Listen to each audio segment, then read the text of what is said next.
And when I joined TRU, one of the things I did was I read through Mike's script, and the script was so good. I said, wow, hey, this is a tremendous script, but it will never work.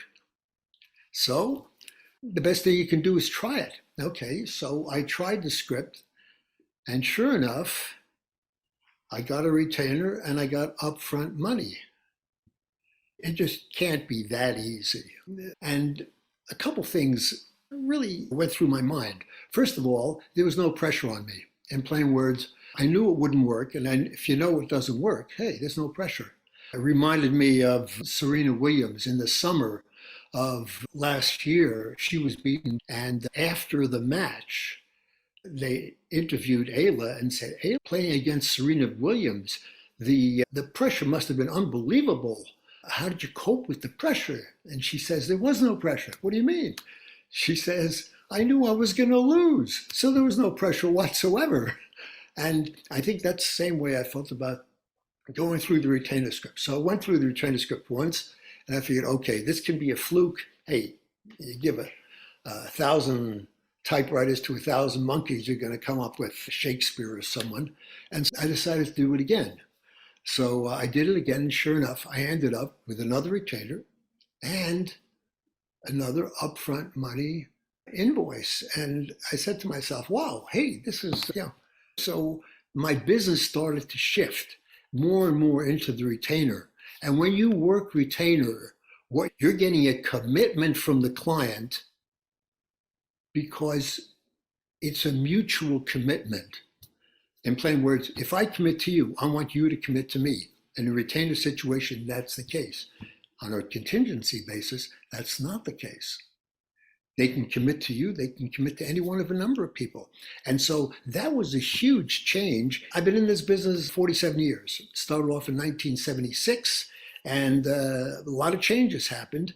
And there's so many other things that have happened to me since joining the Recruiter University. My attitude toward metrics, my daily routine has changed, my vision has changed. I have a different clarity of where I want to take the business. And so a lot of different things have changed. But the most important thing is change is the retainers, my attitude toward retainers. And still, when I ask for a retainer now, there still isn't any pressure because I think my mindset is such that, hey, there's no pressure getting a retainer because, hey, the first time I did it, there wasn't any pressure. And so there's still no pressure now because even though I get the retainer, I just don't feel the pressure, which is great. Very grateful. The script is phenomenal and it does work. It still pains me to admit that.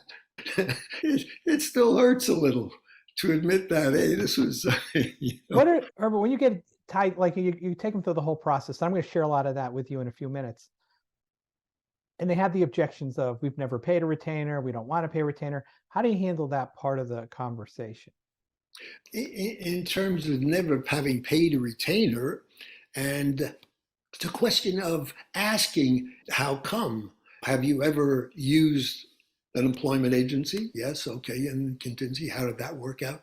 On a retainer basis, I think the most important part of it is explaining the process. And once you've explained the process, the client appreciates the fact that you're not just taking resumes off job boards.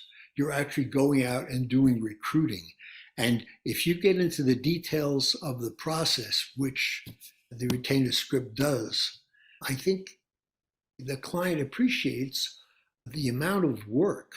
He's not paying 10, 20, 30, 40, $50,000 just for you to pull someone's name out of a hat and say, hey, just send me a check.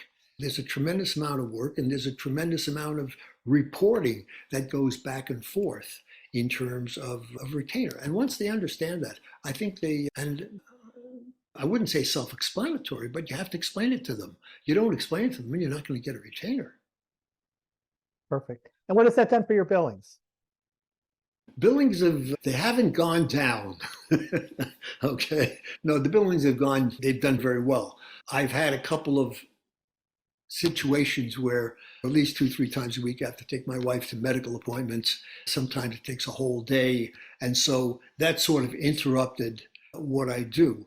But in the meantime, what I've done is I've hired a researcher, I've hired a second researcher, and even though I'm not available, I still am. I guess my billings were in the $150,000, $200,000 a year before joining. They'd been over 300, they'd been over 400,000. So I've more than doubled my billings, and that's not really putting what I consider a real heavy work day. I do get to my desk at 8:30 in the morning, which I never used to do before I joined. But I don't work five. I work till 5 o'clock, but I don't work 12, 14, 16 hours a day. I work a reasonable amount of time. Sometimes I work on the weekend, sometimes I don't. But the thing is that a different way of doing business. I'm doing less work working with retainers than I do working with contingency. Less work, less effort. Hey, can't beat that. And a 50 to 100% growth in revenue and taking care of your spouse. Yep.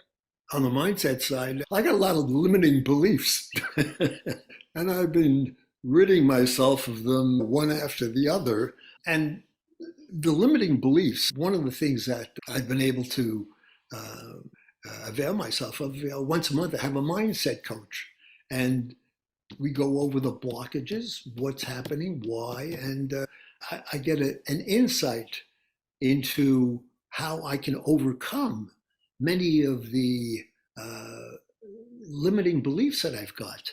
And in addition to that, I also have a business coach. Once a month, I get a business coach in terms of helping me improve the business.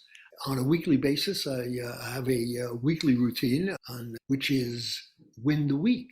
And Mondays is a dreadful day, or it used to be a dreadful day. Never look forward to Mondays because you got a whole week ahead of you, a whole week of work. Now I look forward to Mondays. Why? Because I know win the week, and I'm putting my criteria together so that at the end of the week, I'd say, hey, it's been a great week. And the thing is that win the week, my mindset has changed. And again, these are some limiting beliefs I had. Monday's a terrible day. Now I think Monday's a great day. And it's not quite as easy as that. It takes a little bit of work. Another thing that's really changed is my vision for the company. I've got some clarity. Never had clarity before. What do I want to do with the company? I want to make a good living. Okay, I've done that. But there's more to it than that. And I think I've realized that the things that I can do with the company are quite significant. It's just been a tremendous experience. And the one thing I have to say is there's a quotation from C.S. Lewis, and he says, "You're never too old to set another goal or dream a new dream." And I hope I leave that with you. You're never too old to set another goal or to dream a new dream. It really resonates with me. I don't know if it resonates with anybody else, but I think that one of the best things that ever happened to me was joining TRU. Now, I must say, a couple of years ago, I was thinking of closing the business. And ever since I joined Jonta and TRU, I've been inspired. And man, hey, that's worth a lot, just being inspired. And I explained to my wife that I'm really inspired now.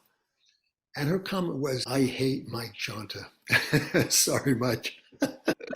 I'm a people pleaser, Herb. I don't like if someone is out there hating me.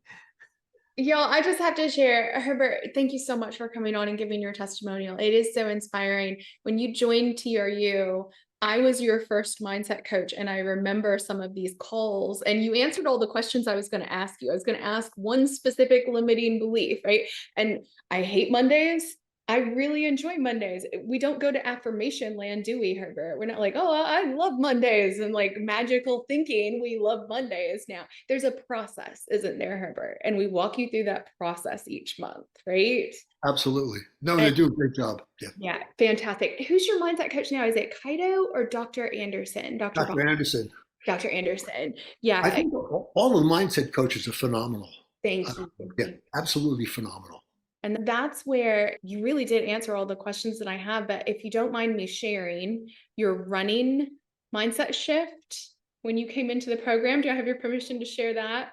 Yes, absolutely. Okay, y'all, This man, one of the first mindset calls I had with him was on his morning routine, but it was about how he used to run, what was it, 10K every morning?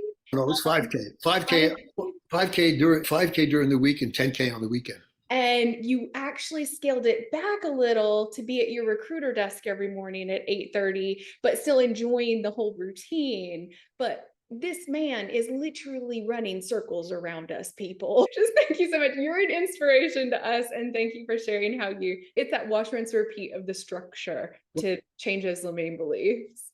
Just to add a little bit, my daily routine before joining TRU was 7 o'clock in the morning. I met my running buddies and just go for a run. 8:30 or so, went to Starbucks. We had coffee. 9 o'clock, 9:30, got home, shower, shave.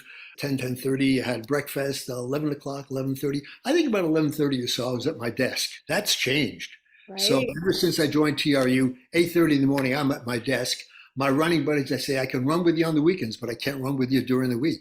So that's made a big difference too.